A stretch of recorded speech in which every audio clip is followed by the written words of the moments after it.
Also, something I'll throw out here. I really enjoy when podcasting with Dan. Instead of having the conversation with me, he has the conversation to the monitor. I don't know what to look at. I don't know what to. You're talking. I don't know. I don't know. I don't know what to look at. Do you want me to look at you? No, I don't know. Okay. Whatever. Intense eye contact. Right. No, not that. No. 30-second staring contest. 3, 2, 1. No.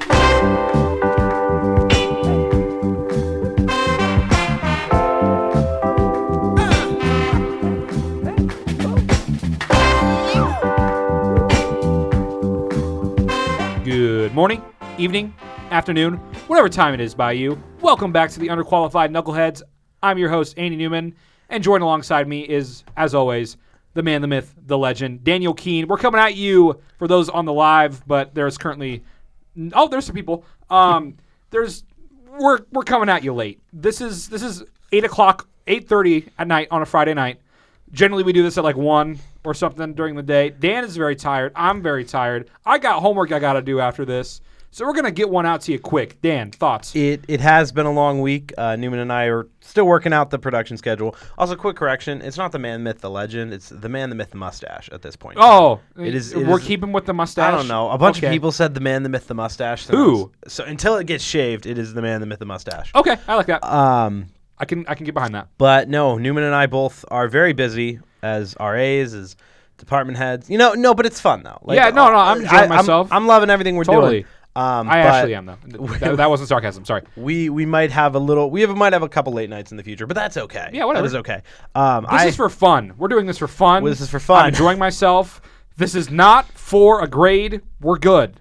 I hate doing stuff for grades. Nah. I have news classes right now where we're literally writing news stories, which is exactly what I do for the daily news, except the second they tell me it's for a grade, I'm like, I don't want to do it now. Yeah, I have to do that for one of my classes. Right? I don't want to do it. Then again, I also don't like actually writing itself, but I'm going to have to do it in the first place anyway, so I got to learn, so I got to keep doing it. You got to learn to love the grind.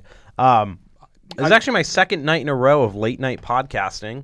Watch me plug another podcast. I'm the co-host of the Return to Maction podcast, which is all about Mac football. It's for the Student Media Poll. You can check us out at, I think it's studentmediapoll.com or SMP. It's something. Yep, it's studentmediapoll.com. It's a really fun little organization. I'm lower in my chair than I thought I was going to be. Sorry. Really fun organization. You should go check us out. And also, you get to hear me talk about Mac football, which, is arguably the best league in. Okay, so here's what we talked about last night. Oh. The MAC is the best. We're talking sports.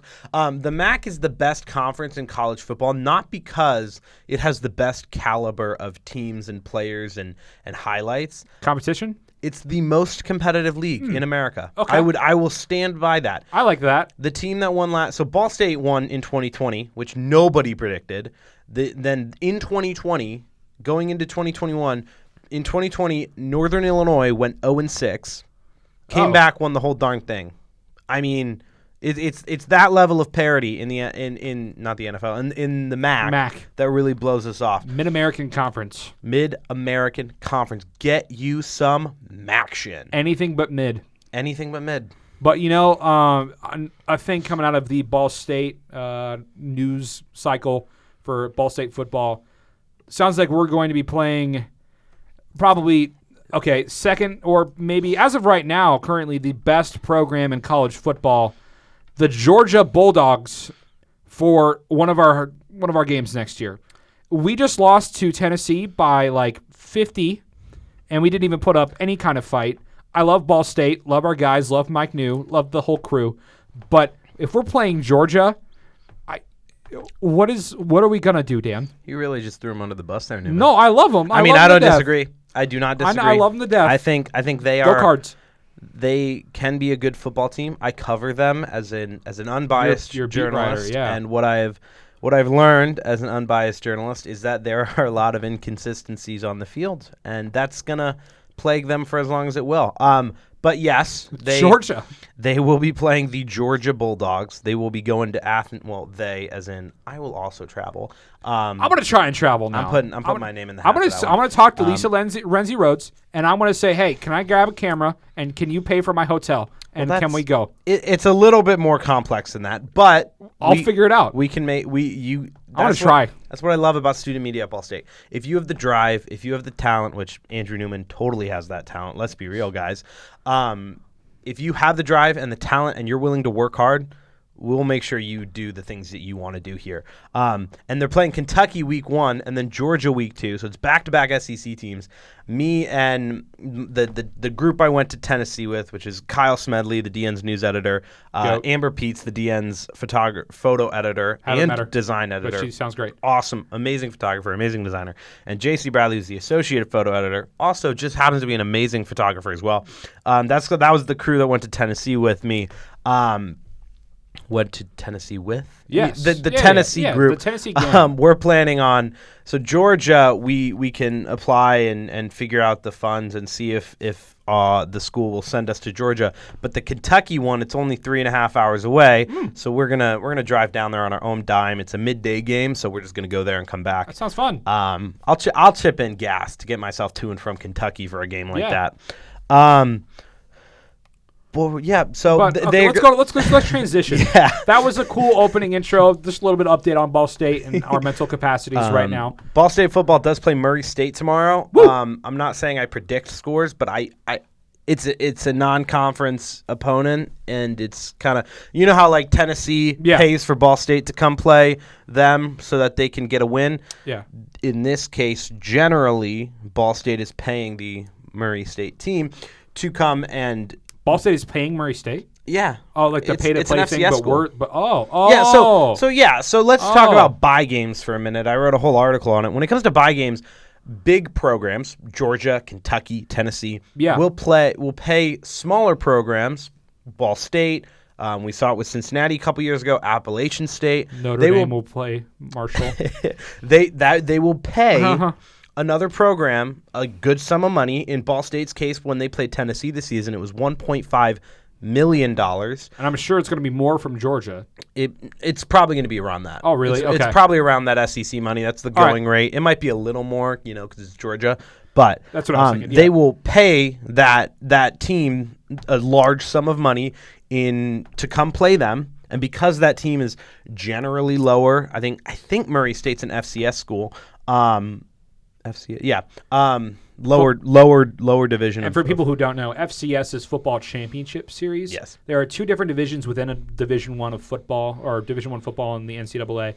FBS is those that are eligible for bowl games, like the College Football Playoff, Rose Bowl, all that kind of good stuff. And then FCS are the lower. I mean, some of them are obviously very good schools that can beat Notre Dame. I don't think Marshall is an FCS school, if I remember correctly. They're FBS. an FBS. But anyway, so like Indiana State would be one that is an FCS school. Or Murray State, which is what I believe Murray State is an FCS school. But so they are D1, but they cannot compete in the bowl game, and they only compete in the FCS playoffs, and they win like the FCS. Yeah, they have like championship. It's almost like think of it as like Division 1A and Division 1 Yes, double. exactly that. Yes. But I'm really glad you explained that because I was thinking about how I was going to explain that. Yeah, I know. I got it explained to me, and I did research on it, so I got it all figured out. But so basically, they will pay them to come play, and the assumption is because the team is lower division, lower skill level, lower talent level, that the bigger school will get the win, which is why they call it buy games, B-U-Y, not B-Y-E, B-U-Y, because they are essentially buying a win against a lower team. In cases like Notre Dame versus Marshall, or Michigan versus Appalachian State, or Texas A&M versus Appalachian State, or Cincinnati versus Notre Dame, the smaller school will come in, take the money, kick some booty, and get out of Dodge. Yeah. Which I always love seeing that. So could be. And Ball State almost did that to Notre Dame a while ago. Ball State almost did 2018. that. 2018. Yep. And they really so close. They really didn't almost do it to Tennessee. No. It was a good game though. It was a good game to watch. Was it though? I mean, you had fun because you were actually there. Atmosphere was pretty legendary. As a fan watching it on my phone, no. I will say the atmosphere. So there's a big knock on Ball State football, not the team but the fans. If you ever go to a Ball State football game, you'll look in I think it's south end of Schumann Stadium. Correct. Is our student section. The north end is the lawn. Might be switched. I don't know. Basically, the side with the stands Something. is the student section, and probably at the beginning of the game, 9 times out of 10, that is about 75 to 95% of the way full of screaming, rowdy college Looks awesome. students. Yeah.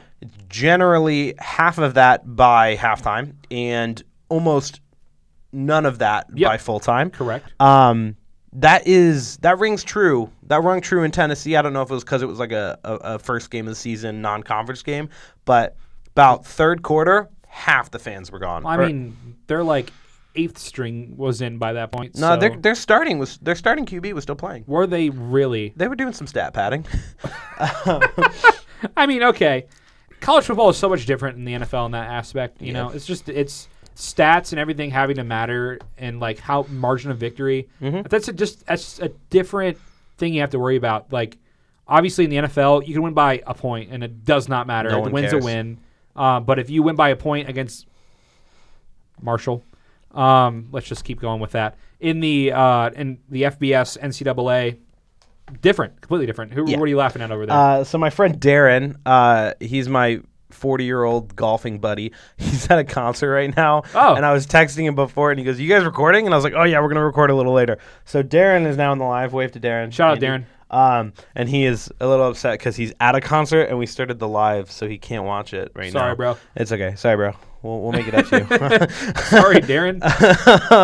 But Pleasure to meet you. Pleasure to meet you. But this is a very niche thing. But when we were in Tennessee, if you look at Tennessee's end zones, they have the orange and checkers? the orange and white checkers. Yeah. Except it doesn't fill the entire end zone. There's still green space. There's still the green around it. Except it is the perfect size. Like, you can tell by looking at it that they could just put another square in there all the way to the end, but they choose not to. Yep.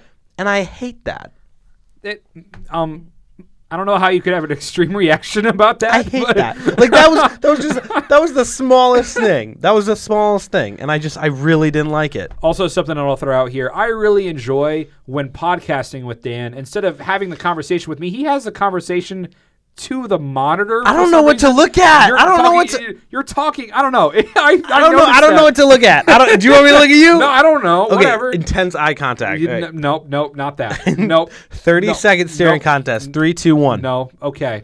Nope. This is stopping now. Oh, you blinked. I win. Okay. Daniel, 1-0 in But like, I staring understand contest. because you're trying to address the audience, but the audience is not there. Because our video is behind us. Yeah, but like.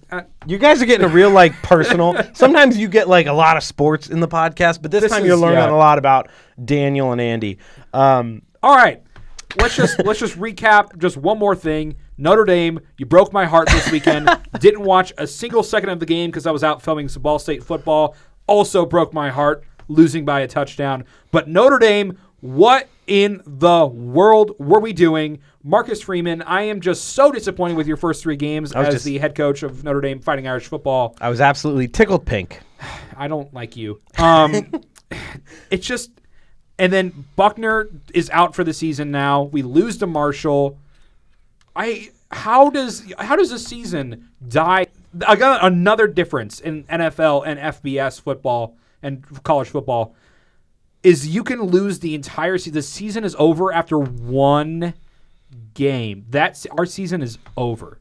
I don't think it's over. I mean, to be fair, when I voted for my top 25 in the student media poll, I dropped Notre Dame out. As any human with a thinking brain would.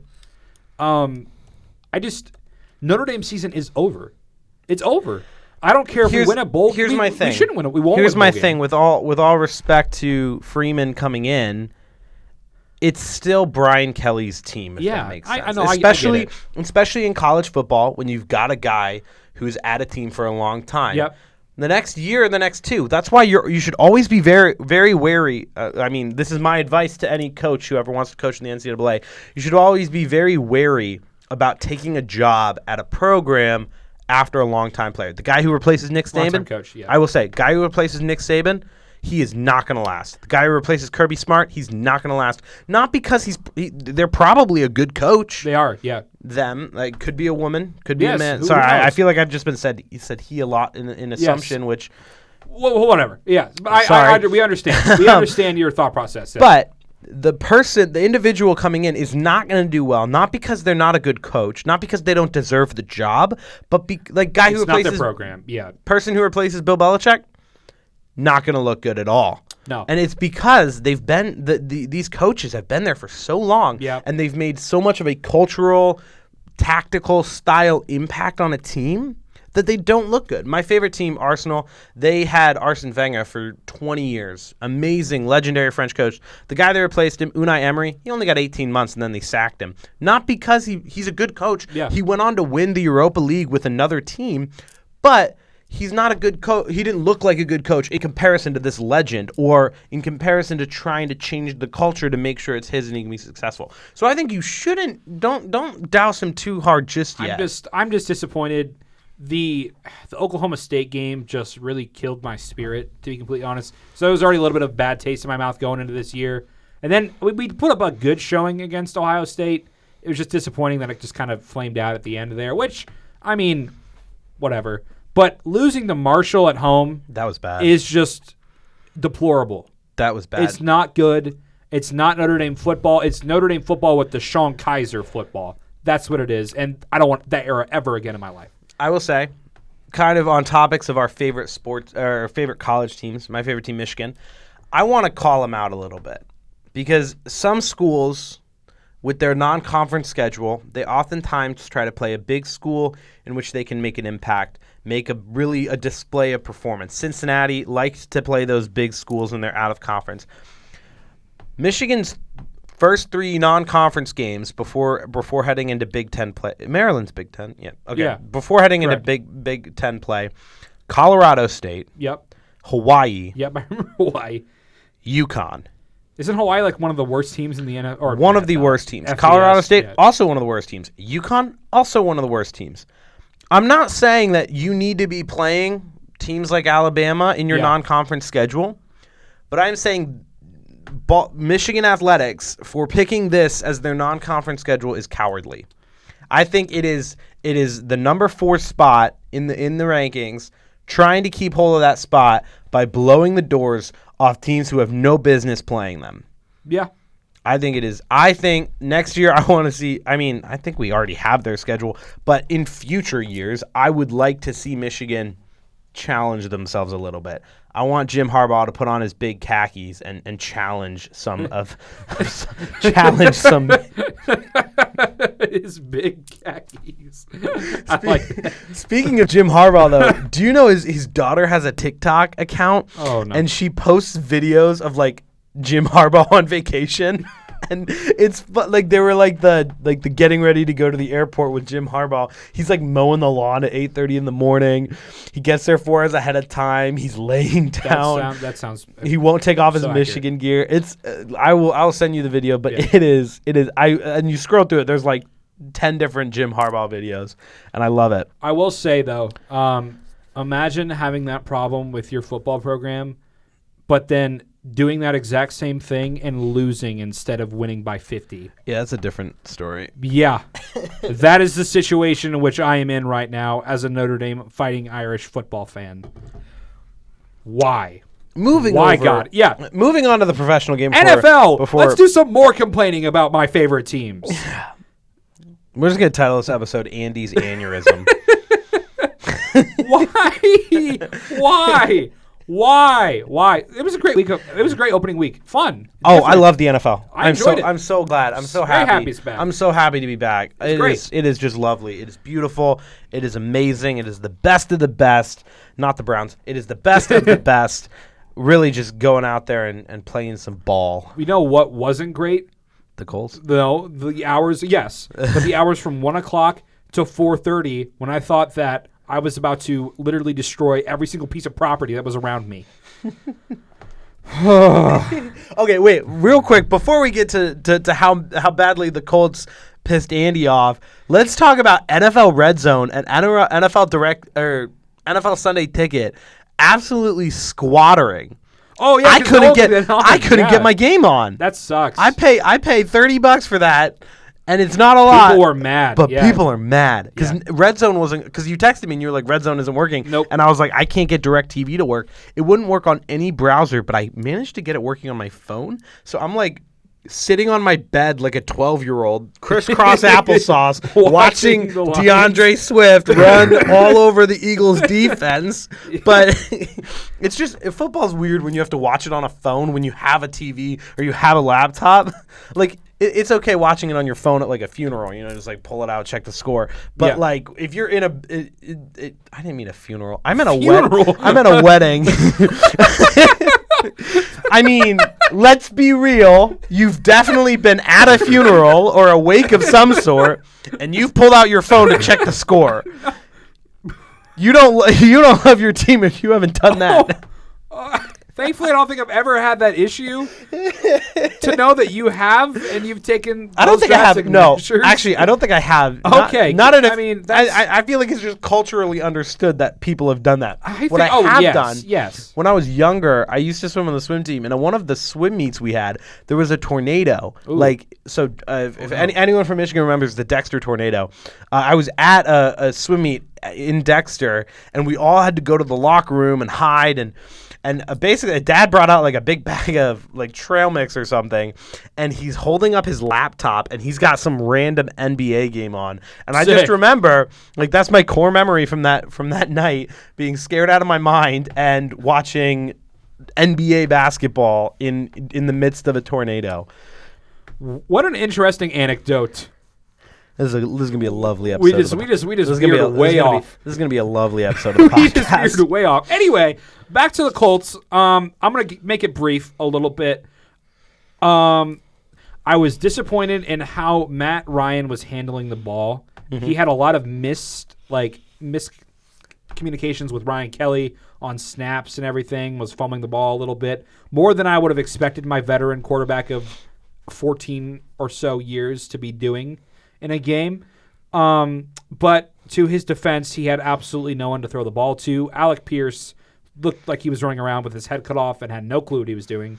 Then again, he did get crushed by like four guys. I think he might be the new Austin Collie, and I'm concerned for his health. So Michael Pittman looked great. As always, Jonathan Taylor looked fantastic. Taylor looked good. Can't stop the man. But we did not wake up until the fourth quarter, and I think that's on Frank Reich personally.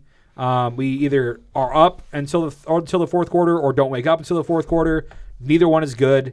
You need 60 minutes of solid football. That was not happening, and we almost lost to Davis Mills and the Texans. I really think a draw is worse than a loss here. No, I don't. In my opinion, a draw in this kind of game, we will pull up the recording from last week, but a draw is worse than a loss here. How? You can pull a shock loss. You can pull having a tough day, first game back, whatever the heck you want to spill it. You're saying that a draw means that we're just as good as this. But a draw means you can have an upset one week. We can have, I think, the Lions beat the Cardinals mid-season last year. I mean, let's be real. No one saw the Lions winning that game, but they did, and it was a little. Cardinals still went to the playoffs, right? Yep. Cardinals still went. No, they didn't. They missed the playoffs. No, they still kept a high record. Yes, they barely missed the playoffs. They were still competitive. Oh, they should have. Yeah. Where the Lions were 3-10. I know exactly what so you mean. It was kind of an offhanded mid-season blunder. Yeah. But here you're proving that your competitive level as a team, as an organization, is with the Houston Texans. Is at that of the Houston Texans. You're saying the Texans couldn't beat you, but more importantly, you couldn't beat the Texans. Yeah. And that's where it gets like, dude, what are you guys doing? And then also, I think the big issue at the end there was Rodrigo. As much as we both love him, Hot Rod missing that kick from 40, which again, if you're an NFL kicker, you should not be missing kicks from 40 yards. It wasn't the missed kick from 40 for me. Really? It was the two kickoffs out of bounds for me. That was okay. That is the reason. I don't. Here's the other thing though. He doesn't normally kick. He's not our kickoff guy. Doesn't matter. Doesn't matter. I know. I could walk out there and put it through the back of the end zone real quick. Yeah, Rodrigo. I'm not. Rigoberto Sanchez was our guy. Was our kickoff guy. Doesn't matter. Tore his ACL, meniscus. Doesn't matter. Achilles, whatever. Does not matter. I know.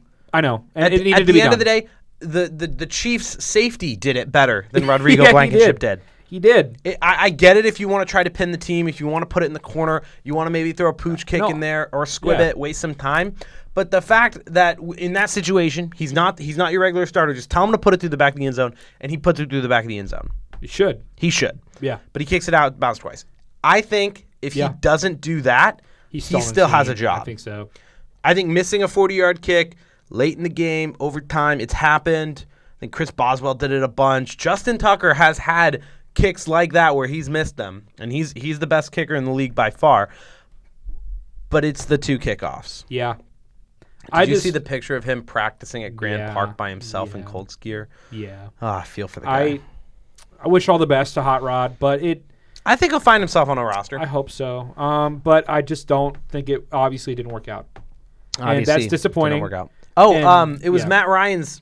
Sorry, moving on. Yeah. It was Matt Ryan's 60,000th yard. Yeah. 60,000? 60,000. Yeah. 60,000th passing yard. Did you see the ball number? It was 28-3. It was 283. 283. 28-3. Yep. He's never going to escape that number. That's just, what are the odds of that? Absolutely insane. And astronomical. No, it wasn't. No. Tom Brady was at that game. He was. Okay, I'm sure. Yeah, guys, make sure it's this one. Yeah, but okay. I and then the Colts are playing the Jags this week. Just a little preview of that game. We lost to them with Carson Wentz to not make the playoffs. We had a 99% chance of making the playoffs. All we had to do is beat the worst team in the NFL. We did not. We're doing the same thing this week. We're going and playing them in Jacksonville. As of right now, Alec Pierce is out. Darius Leonard is out. Or Shaquille Leonard is out. And it looks like Michael Pittman may be out. DeForest Buckner may be out. And Kenny Moore may be out. So we might lose to the Jags. 400 rushing yards and 5 TDs from Justin. Who? I almost said Justin Taylor. Jonathan Taylor? Jonathan Taylor. It started with a J. I was close enough. Hey, do you want to apologize? Speaking of, I have 2 major apologies this week. Yes. First off, to my beloved Michigan native Aiden Hutchinson. I got a little fired up last week, and I said Andrew Hutchinson, and I didn't. Not his name. I did not notice it until I was looking back through the edits. I hate listening to these, but I always look back through to make sure we didn't miss anything major. I'll enjoy listening to them when I'm like 45. Oh yeah, or when we're like 65. You're done with you're done with your run as president of CBS. I'm done with my run as president of the Athletic. Not United States. Just I mean, CBS. If you're president of the United States, I'll be your press secretary, and we will only talk sports. Okay, that's probably not a good. Like thing. we'll go in and we'll be like, whatever, sports. Okay, no, probably not a good idea. Andy will become president, and there'll be a press secretary and a sports press secretary. I like that as well. I will be the sports press secretary. Cool. I'll make that. Either way. All of my apologies to Aiden Hutchinson. Your jersey is on the way, and I will wear it for a week straight out of You will? Respect. No. Good. I was More like, of a joke. don't. But please speaking of, people are trying to overreact that he only had half a tackle in his first game. Shut up. Okay? He is one of the best defensive products coming out of the draft we've seen in the last decade. You know who else was one of the best defensive products to come out of the draft? Not defensive, just products to come out of the draft. Trevor Lawrence. And how's he doing right now?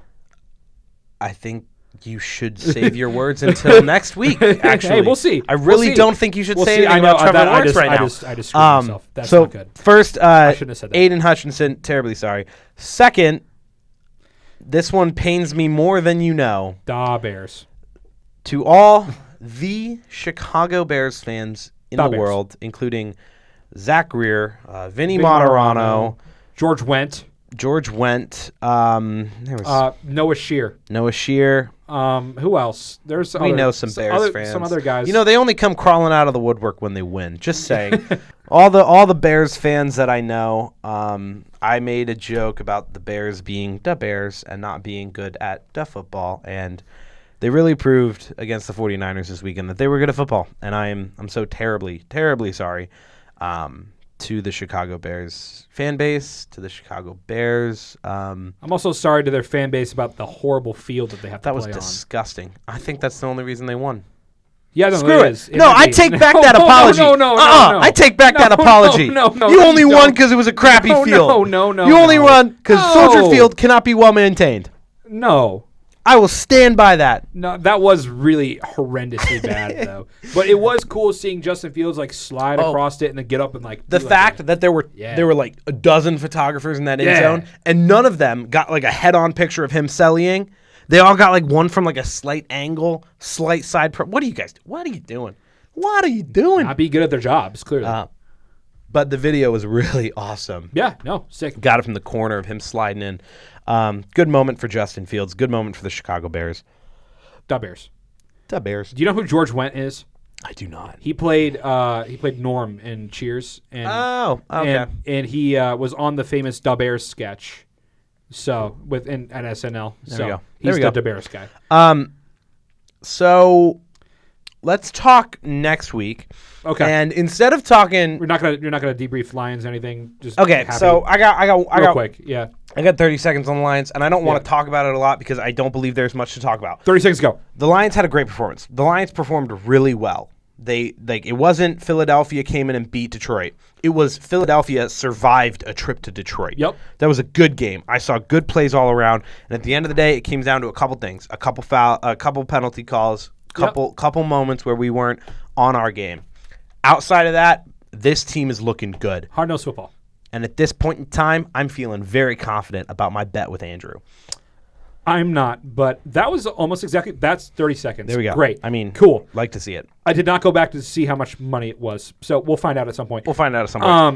Okay, so instead of talking about this weekend's slate of games, Chargers. We want to talk about Chargers real quick. I don't care. I don't fine. care. We don't have. I started Mike Williams in my fantasy team instead of Sky Moore. He went off for how many points? 25.3 points. Okay. Good job. Keenan Allen is out. I hope he stays out. Honestly. Wow. What a statement. No disrespect to the guy. Have him take the rest of the season off. Just because you like Mike Williams? Go to Cabo.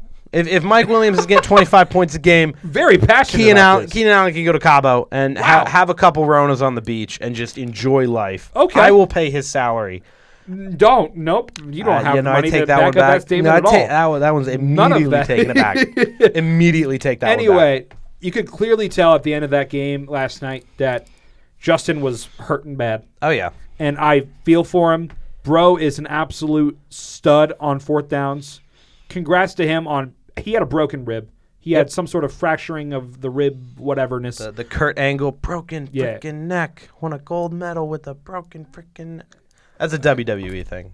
Oh, okay. I was into pro wrestling for a little bit. Oh, all right. Okay. I don't know what you just – for those of you WWE fans, great reference from Dan there. Kyle Smedley, text me when you get this. Okay. Anyway, Justin Herbert going back into that game, clearly injured, and throwing a dot on fourth down to set up that touchdown. You know who it reminded me of? Matthew Stafford. Matthew Stafford versus Only the need Browns. 8 seconds. Only need 8 seconds. And that's all you need. That's all you need. Outside of that, good game. Chiefs still pulled out the win. Yep. Not surprised. Not surprised. And my boy Drew Tranquil going off that game. I'm going to shout out Drew real quick. Drew had a sack on Mahomes to stop them from getting a touchdown. Drew was flying in there. They were sending him on everything. He was getting back there, getting pressure, putting Mahomes on lockdown. Obviously not well enough. But that was not just completely his fault. Khalil was back there too. Could have been Khalil. Could have helped out a little bit. Didn't really. But Drew was getting some solid minutes. He's starting alongside Khalil Mack. A guy from my high school is starting in one of the best defenses in the NFL alongside one of the best players in the NFL. So here's my question. Super cool.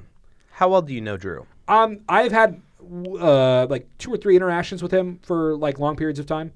I don't know if he knows my name personally, but if I went up to him and was like, hey, I'm the guy that bought your jersey sophomore year of high school before literally anyone else had it and before you even stepped out onto the Chargers field, you'd be like, oh, yeah, I know you. Probably. Drew Tranquil on the pod? He has his own pod, the Drew Tranquil. How about this? Yeah. He'll have us on his pod. Yeah. And then we'll do a double thing. He did one with Justin Herbert, so there's the connection. I know Drew. And we have people who know Drew. We have a former NFL quarterback on our podcast. That's Drew. We could do it. There's a way that we could figure it out. We can get to. Let me work my producer magic. So Danny Pinter has yet to get back to us. By the way, sadly. But that is the connection there. So I have Drew. Let's work it out. Drew has Justin Herbert. I'm sure Herbert has Roger Goodell. Roger Goodell has some other important person. We can get to anyone in the world now. That's our connection. We know everybody. Watch out. The underqualified knuckleheads are coming. Anyone in the world. We can get there. Oh, real quick. Monday Night Football. Peyton Manning called a timeout 60 times on the Manning cast. What the heck are the Broncos doing? People are clowning Russell. I feel bad. It's not even Russell's fault. It's Nathaniel Hackett is his name. No, that was a horrible call by the coach. He walked back in the Broncos locker room. coach. Here's like my POV of him walking back in the locker room. You know, guys, it was a lot easier when I did this on Madden. What's going on? No, even the guys on Madden know that was supposed to be a timeout right there. Come on. 4th and 5, you're paying your quarterback $256 million. Give him the ball to get 5 more yards instead of taking a 64-yard field goal. Would have been the second longest field goal in NFL history. You know what his original reasoning for that was? Oh, he said he kicked it in practice, so I just kind of figured that he could do it now. Yeah, in front of one of the most raucous fan bases in the NFL. In Seattle, to win the game, completely different atmosphere, completely different situation. Everything, you're way more nervous than you are in practice. Rodrigo Blankenship could hit a 70-yarder in practice, and he couldn't make a 30-yarder to win the Couldn't game. even kick it in bounds through the back of the end zone. No. Okay. We are nearing the end. It is now 9:10 at night. Andy and I. Oh my God, it is. Andy and I are relatively busy. I hope you guys enjoyed this style of podcast episode. I kind of like it. We didn't do any outline. We just walked in here. I had a bag of peanuts before I walked in. My dad finds it crazy that we can do this with an outline. We just did this just off the cuff. Yeah. We're just saying words. What's Mr. Newman's name? Jeff. Shout out to Jeff. Love you, Dad. Hope you're doing good. Yeah, he is. I'm sure he's doing great. I love your kid. I was going to say I love you too, but that's a little... You might meet him tomorrow. You can. I might meet him tomorrow. My dad's coming in tomorrow. Hey. Are you going to the CCIM thing? Yeah, of course. Dean's List? Yeah. Oh, yeah. Andy and I got on the Dean's List. Let's go. Let's go. Yes. To end the podcast today... Are we not going to talk about... Are we talking about fantasy? We're going to talk about fantasy briefly. I want you to tell me your number one pick, why you picked them, and then I want you to pick your dark horse that you picked up thinking that no one else is going to pick this guy. I know what I'm doing. I got it. I've got if both. It's Alec Pierce, I swear. No. God, I'm not high on Alec after that last game. This just... Colts do not have... We don't have a receiving core, bro. It's bad. Okay, whatever. Okay, so first pick, easy. And he performed like a first pick would last week. Justin Jefferson. Thank you for being fantastic at your job and being consistently awesome, Justin Jefferson. My dark horse. Wait, real quick. How many points did he pull last week? He pulled up, I do believe that he got 30-something. He got 35 points, something like that. Holy moly. Something crazy. 35. Yep, 35. That's good. Yeah, very good. And I'm a half PPR league. And then my dark horse was the man, the myth, the legend, the mustache, but doesn't have a mustache. Maybe he has a mustache. No, he has a beard. Gabe Davis. Gabriel Davis. That's good. I like that. I like that a lot. Yeah. Gabe Davis. I think they just have him listed as Gabe Davis. Interesting. I don't know. So here's where I went. My number one pick. I got the second pick in the draft. Cool. First guy took Justin Jefferson. I'm not gonna lie. If Justin Jefferson wasn't gonna be, if it wasn't Justin Jefferson and it wasn't the guy I ended up picking, what? You talked a lot really quick about things. Let me slow down. If it wasn't Justin Jefferson, good, and it wasn't the guy I ended up picking, yeah. Oh, my mom said that last week in our episode we talked like we had too much caffeine. I don't drink caffeine. Did we talk?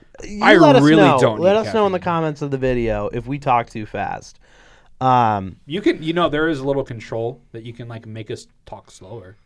We could figure it out. No, the thing. There's a thing on Apple Podcasts at least. You can go Well, yeah, Mom, do that. 3/4. Do that, Mom.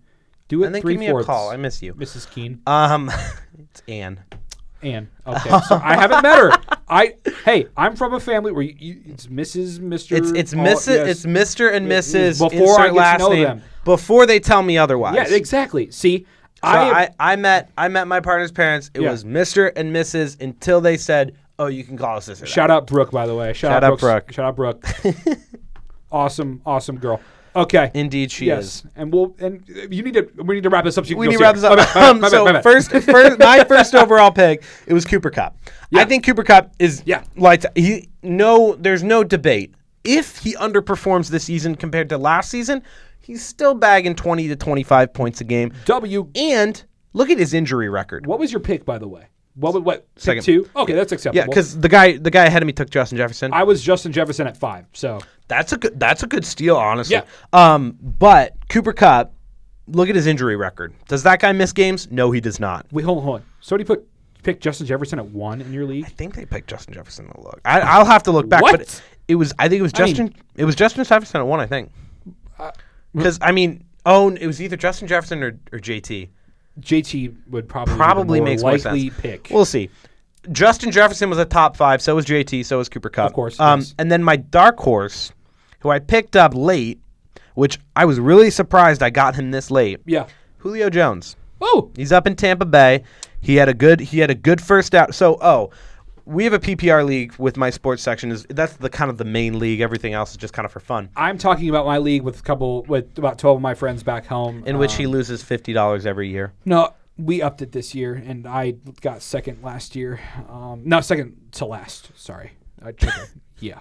You really had me going. Shout there for a out minute. to all the boys: Jacob Booth, Daniel Ricci. Can I go through the whole list? Oh, I would like to say I met Daniel Ricci. I finally met Daniel Ricci this summer. I've talked about him enough on and this podcast. Daniel I Ricci's think. a wonderful guy. Daniel is goated. Go Marion Rugby. Marion Rugby. Marion Yes. Rugby. They're playing Purdue this weekend. Tomorrow. Oh, my. Yes. Okay. Have fun. Okay. Good luck. So shout out real quick to Hayden Stafford, Corbin Kelly, Ethan Brubaker, Jacob Booth, Connor Miller, Gary Wells, Spencer Felger, Casey Bain, Josh Jackson, Noah Shear, and of course the man, the myth, Father Dan.